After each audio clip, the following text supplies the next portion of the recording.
Saudaraku, Kejaksaan Negeri Aceh Tenggara berhasil menetapkan seorang tersangka tindak pidana korupsi, di mana seorang tersangka ini merupakan seorang kepala desa Lembah, Kecamatan Bambel, Kabupaten Aceh Tenggara.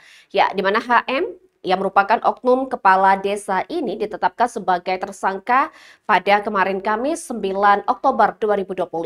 Berikut informasi selengkapnya untuk Anda.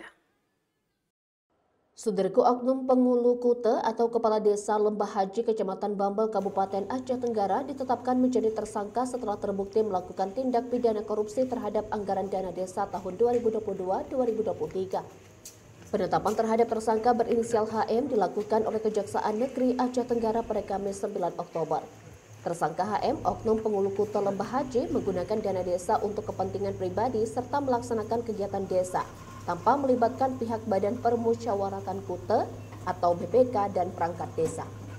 Tersangka HM fiktifkan kegiatan dan meminta seluruh perangkat desa menandatangani laporan pertanggungjawaban dan akan mengancam memecat perangkat Kute karena dianggap tidak patuh akan perintahnya.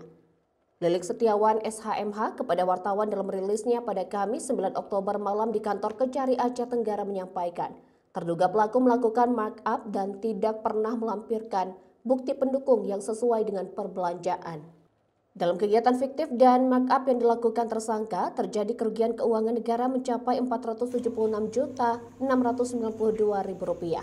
Tersangka melanggar ketentuan pasal 2 ayat 1, junto pasal 3, junto pasal 18 Undang-Undang Republik Indonesia nomor 31 tahun 1999 tentang pemberantasan tindak pidana korupsi. Sebagaimana telah diubah yang ditambahkan dengan Undang-Undang Republik Indonesia nomor 20 tahun 2001 tentang perubahan atas Undang-Undang nomor 31 tahun 1999 tentang pemberantasan tindak pidana korupsi. Dari Aceh Tenggara, Asnawi Lui, Tribun Gayo.